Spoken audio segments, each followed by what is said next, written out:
Knobcat Games Dungeons of the Obelisk podcast. I'm your host, Joe Sleppy, and I'm joined today by our art lord, Ben Segas. Hello. And I'm also joined by our digital alchemist, TJ Yadacernia. What's up?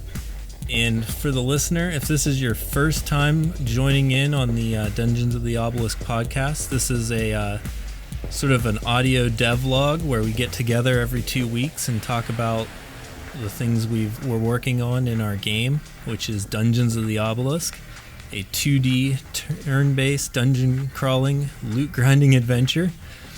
And we've kind of had a big past 2 weeks with lots of new stuff. TJ's been hard at work. Ben's been drawing like crazy. I guess the first thing on our list to talk about is the new dungeon map. Last episode we were talking about ideas for it, but you've actually got some sketches now, Ben. Yep, that's true. Finally got, I think, six maps put together now. I mean, it's gonna. I think it's gonna be a little finagling with like all the rooms broken into their own separate thing, but I'm not sure exactly how we're doing that yet, but either way, I've got sketches and layouts for everything, so we'll see. Yeah, they look really good with the main rooms. So you drew like 3 big main rooms and then kind of some smaller rooms that got, not randomly I guess, but like placed around them in different patterns and stuff. Yeah. We could probably post like a couple of them too in our Discord actually. Okay. So like, here's some rough dungeon sketches. That might be cool. People probably want to see that. Yeah. Yeah, maybe I'll do that later today or whenever. I guess now I'm actually obligated to do it later today. If we say stuff on the podcast, then you have to do it. That holds me to stuff too. Get roped into something. Okay. Yeah. No, I feel like we haven't posted much in there in a while. We probably should like update people. Let them know we're still. I mean, they have the podcast and my blog every other week and stuff, so they know we're working on it. But it's nice to see some of the stuff that we're talking about too. Yeah, exactly. I will say I really like the center room that you made that has that kind of ornate tower pillar in the middle. Oh yeah, the control room. yeah, that's honestly my favorite so far. I'm gonna include those like pipes and stuff all throughout the other rooms and stuff. But like, yeah, that one's my favorite. I don't know if it's obvious in how I sketched it that it's my favorite so far. Want to go back and look at them again? Oh yeah, that one is nuts. I didn't want it to look like too modern, but I didn't want it to look too like medieval either. Like it's kind of a in between, like not steampunk, but kind of vaguely steampunk, I guess. Yeah, I was gonna say it reminds me of like something steampunk for sure.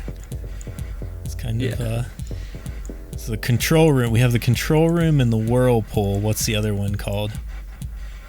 I just called the other one like what was it? It was a platform room or something, because I have like a bunch of grating in the center of it, so like you can walk over the grates and stuff. I don't know. I'm gonna fine tune it and stuff as I go, but that's the general premise so far. I just wanted a big room where you could see tons of slime, so there'll be like stuff floating in it and moving around, hopefully. Yeah. You know what might be cool as I'm looking at it? Like maybe like some blades or something like spinning in the slime. Like it seems like a room where they would like mix it up or something. Yeah. You don't have to do that as just an idea. Gotta clean up our slime. Yeah. I mean, that's the point of a sewer treatment, right? I mean, I don't know if our town is advanced enough to have sewer treatment, but the idea is kind of like the obelisk appeared and it like sort of magically fused with the sewer system of the town. So that's like kind of like why that's the first layer. So even though it's a small medieval town. It has quite an advanced sewer system, apparently. I don't know, it's making me concerned for the citizens. Are they getting slime out of their faucets? Maybe. Maybe once the obelisk showed up, it did. The flavor text on the glove does say that they're coming out and attacking local cats. Crawling out of the toilets. No. Yeah, they just need a hero now. Yeah, I can't wait to be running around in these. Like, we kind of already have the sketch loaded in, and you can run around on the sketch of it. But it's going to be so good once it's got, like, the details and stuff. Like, the planks going across the rivers of slime kind of look like big hot dogs or something right now. Yep. But it's pretty good. Speaking of like your artwork and stuff that you've drawn a long time ago, and we finally got everything added in for the character creator. So now, Yeah. all the hairstyles, all the eyebrows, all the eyes, all the different styles of underwear that you can pick from, those are all in the game now. Yeah, I was really stoked just for the eyes. Like, I've been wanting to play around with those for a while. It's like, I don't know, I like the little, like, beady eyes that I did. They look so ridiculous. I'm definitely a fan of those tiny little eyes. Yeah. Hopefully really good. everybody will, like them. One of those pairs of lips, I don't know how to describe it, but like Luscious. the other ones are mouths, I guess. Yeah, and then that one is lips. Yep. Yeah, I honestly, that one kind of made me uncomfortable drawing it, but it's like, you know what, somebody's gonna want lips, so I'll give them some actual lips. It's like almost ominous when you have a simple face and then highly detailed lips going on. Yep.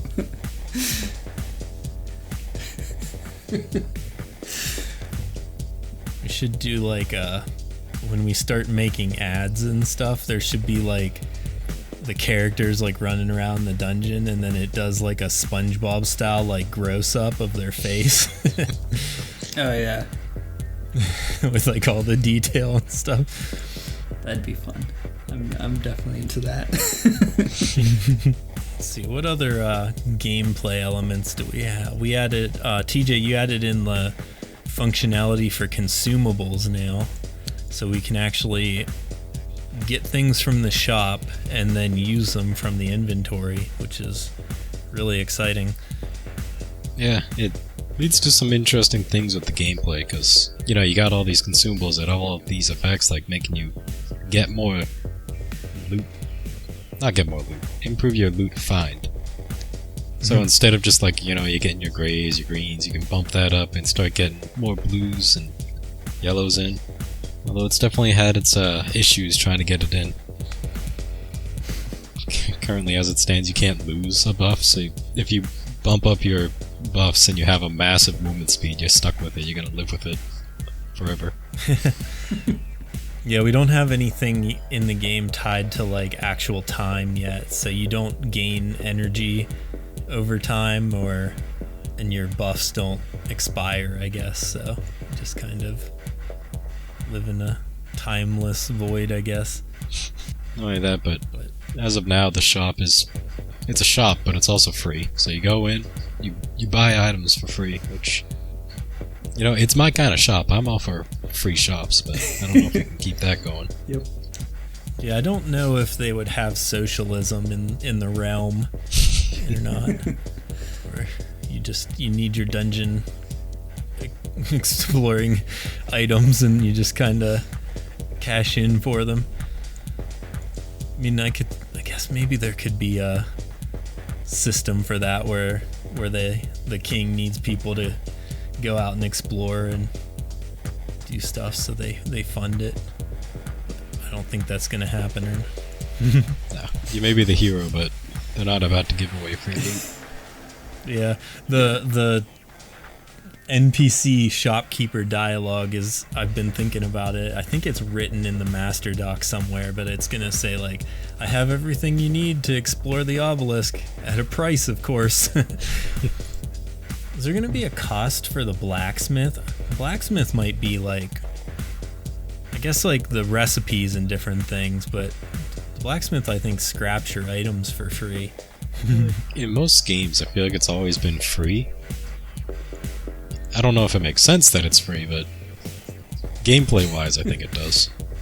Yeah, because like if you run out of money and have a ton of items and can't scrap them for crafting materials, it might not work. Yeah, you're just kind of stuck. I guess the blacksmith must have like a system where they scrap your items for free and give you the crafting materials, but then you have to spend those crafting materials in gold at the blacksmith for other things. So it's they're helping themselves out, maybe. That's how they get you. Give you items only they can use. Yeah, Exactly. I wrote down lots of new buttons and UI on this sheet, and now I can't remember specifically what buttons and UI you added in.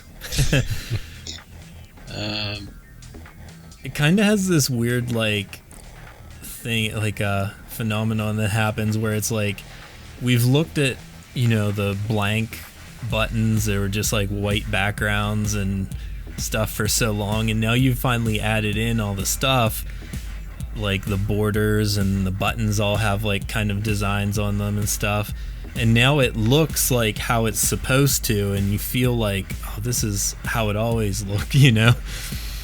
Yeah, you look at it, you think to yourself, oh yeah, it's always been like that. It's never changed. I know the dungeon selection is probably the biggest one that's new. Oh yeah, that is what I was thinking of when I wrote that. Yeah, now instead of just clicking a button that says the dungeon level, you actually get a little preview. It tells you what mobs are going to be in there. Lets you look at your own stats before you jump in case like something's off. That kind of thing. And then, yeah, it looks really good. It looks a lot like my sketch, but just a lot better. There's definitely a good amount of stuff going on for it. A lot of room for improvement, but it's definitely getting there. Trying to think of what else. I guess, do you count the small bit of UI telling you what buffs you have active? You know what? I don't think I've seen that yet. Yeah, it's in We have to test that. the extra info panel that you can see. I'm loading the game up so I can go look at it. It should be almost the same as looking at stats, just with buffs. Buffs at the very bottom. All right, on. Let me get a Barsoom. I will buy that from the shop. And then I go to my inventory and my consumables, and let's use it. And then I go to information. Oh yeah, at the bottom it says buffs. Yep. Oh, I still have my weird contraption that I used before I closed the game. That's interesting. They save between the game. Since it never goes away, if you close app or whenever, open it back up, it'll still be there. Right on. So now I'm really leveled up. I can get some good loot now. You get your item find to 600 or more. That's when things start getting a little unfair.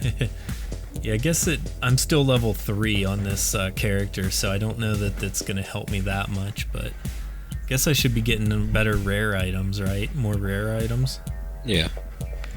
So. Well, with that XP bonus. Oh yeah, that's true too. So for the listener, they should purchase a Barsoom as soon as they can and use it to level their character through the first 10 levels.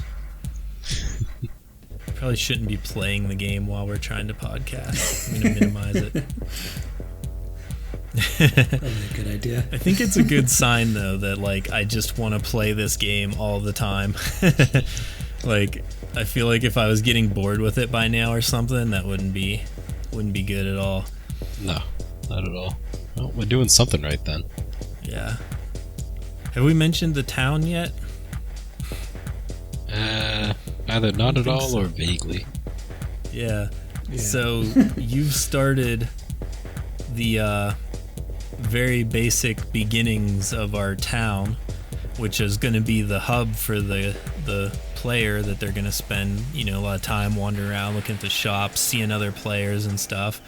And right now it doesn't have any of that, but at least it's started, and you can walk over and click on the obelisk to enter the dungeons, which may not sound super exciting to the listener, but I feel like it's really cool because it the last time we started moving menu items around, it really broke the game. So having the town and starting to get things in where they're supposed to be and where you're actually supposed to be when you click on them and stuff is pretty exciting, because I don't know, it just gets the game like more and more to where it's closer to its final version, I guess. Yeah, it's like you hear about it, you look at it, and you're like, oh, this is not a town, this isn't even close. You're walking in the main dungeon, but kind of internally and what it can be is a lot larger than you would think. It's like this opens up the option to have all the different shops and such that was supposed to add in. Not only that, but it also opened up the game to break in so many ways that I wasn't ready for. Yeah, we were looking at a bunch of bugs and stuff earlier today, I guess. We had Sludgesauruses creating like an infinite attack that just never ended. Pummeling you with slime forever. What else was there? Syncing the data from the sheet, I guess, broke the game now too. So I don't know if you fixed that one yet or not, but I'm not sure. If you haven't had it happen, then I guess it's fixed. I didn't sync, I guess. I was sort of scared to do it again. Yeah, I tried to do everything I can to break whatever through every bug listed. I personally couldn't get any of them to activate, so I have to assume that it works. Well, I'm gonna sync data right now, and we'll see live on the podcast if it testing your work, I guess. Hope for the best. Fingers crossed. Yeah, I would enter the dungeon. It would just be like a blank screen. It was. Dang. It's just funny how like I find bugs like kind of interesting. Like you never know what's gonna cause like some kind of weird bug, and then like what the solution is for it. Yeah, it's working now. I was able to sync and then enter the dungeon, so you must have fixed it. Hey, that sounds good. Don't know what I did, but I'll take it. We slowly started building up a pretty bad bug with the attacks where you just attack an enemy and then just get stuck. You wouldn't be able to do anything from there. Oh yeah, we had that issue when you were moving too fast and then you AoE'd everybody and you killed them all in one hit. It would like go so fast that you would try to attack again and then freeze the game. It was an interesting one, but that seems to be fixed as well, so I think it's running smoothly-ish. I'm gonna put it through the ringer later today and play as hard as I can again. But oh yeah, we got a few like little animation things in. Nika didn't make it onto this episode, I guess, but we finally got her offhand attack animation into the game, and I guess she didn't really animate projectiles. That's sort of like done with the system, but now whenever you fire a bow, you actually can see an arrow, which is pretty cool. Yeah, there's definitely a good amount of animation that was actually added in, because there was also the bat. The bat has all of its animations now. Oh yeah, I haven't made it far enough to actually see the bat's healing, I guess. Oh, and the main character blinks now too. Oh yeah. I think blinking's funny in games because it's like you don't notice if they do or do not blink unless you really think about it. And then some games are so weird with the blinking. Like I think it might have been Dark Souls, where your character blinks, then does it rapidly 3 times, then never again for the next minute. It's like they just remembered that they could blink. I feel like if you were living in Dark Souls, though, you wouldn't want to risk it. Because there's so much stuff that can just kill you. Yeah, you blink once and you got a knife in your back. I feel like it does add our character blinking adds like a bit of realism maybe, or something like that to them. You know, a little bit of life. They don't have that like just dead stare anymore. Yeah. It's one of those small features where it's like you don't notice, but when you do notice, it's a nice little bit that's bringing it all together. Yeah, there's like a lot of little small polish things that you don't really think about as a player, but we have to spend time putting into the game. It's always those small things that, when enough small things don't exist in the game, players start to notice, and that's when I think some issues start to pile up, because there's just so many small things that don't exist, so you think the whole game becomes a problem.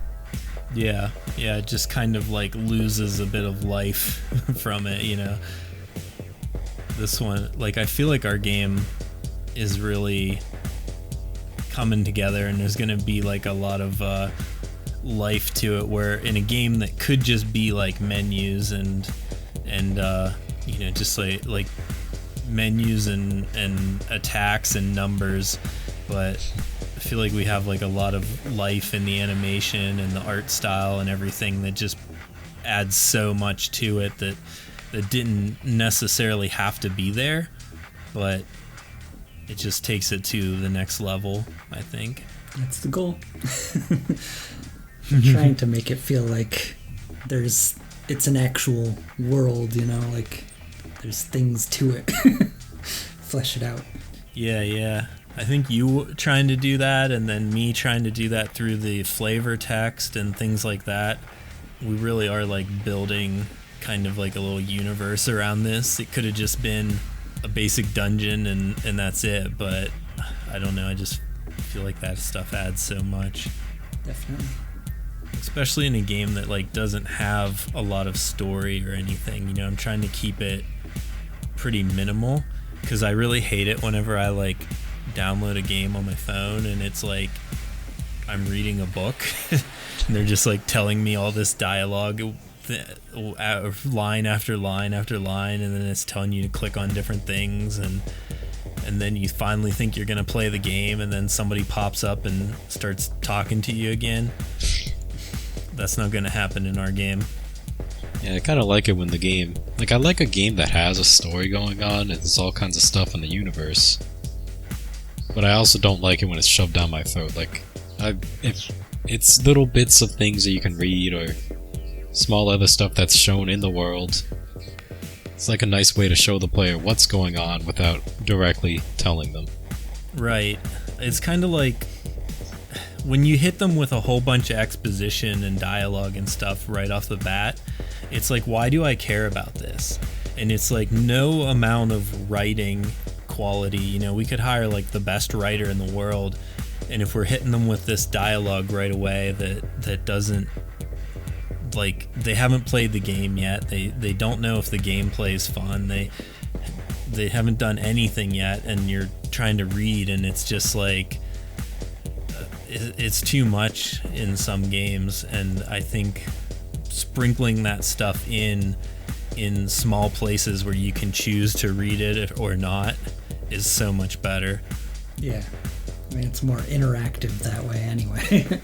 Yeah, I learned about this before. It's environmental storytelling. Kind of, how much can you tell the player about the world itself just through what they see? You don't have to read a thing. You just play the game, and you start picking up on things purely based off what you've been seeing. And I feel like stuff like that can really make a game a lot better. Yeah, for sure. Like, yeah, I think it's gonna be so much more fun that way, I think, too, like, even from like the creative standpoint, because like I could write a big story and we could have like a Star Wars style thing that says, oh, in the town of Topia, one day the obelisk appeared and blah blah blah, and like give you all this like stuff about shit you don't even care about yet. and you would just like, you'd either suffer through it and then play the game, or you would like turn it off, and it just doesn't add to it, I don't think. Whereas finding a cool sword and then reading the flavor text and it says something about like the god wolf or something, and then you're like, oh, who's this? And then like maybe you find another item later on that also mentions them. It's more fun to sprinkle it in that way. Definitely. Anytime someone mentions environmental storytelling, I always think about the bathtubs in Fallout, like how it'll just have like a skeleton in a bathtub with a item or something, and it's like, what was going on here? You never know what's going on with those skeletons. Yeah, and all the teddy bears. Yeah. It's always a mystery. You know what, guys? I guess that's everything on our list. We got into a bunch of stuff that maybe wasn't on the list, and now we've hit our half-hour mark, so I don't want to edit too much more than that. So I think I'm going to call it for today's episode. If you've listened to this episode and you made it clear to the end and you're not in our Discord, you should go to knobcat.com. You can join our Discord there. You can also find links to videos of our gameplay and my blog that I post every week or so. I try to do it every Saturday. I think I've switched to every other Saturday, but those are maybe deep dives into some of the mechanics and things that we're working on as well. But the Discord is the main place to come in. I'm always on Discord, so if you have any questions or anything you want to ask about Dungeons of the Obelisk, that's the place to do it. We also have our Twitter and Instagram, which are both at Dungeons Obelisk, and Nike and I have been trying to do a good job of updating those. I don't do so good at social media, but maybe if you get on there and bug me for something, if we've talked about something on the podcast and we haven't shown it, go ahead and ask me. But anyways, knobcat.com for all your Dungeons of the Obelisk needs, and I guess we'll see you in 2 weeks. Bye. Bye.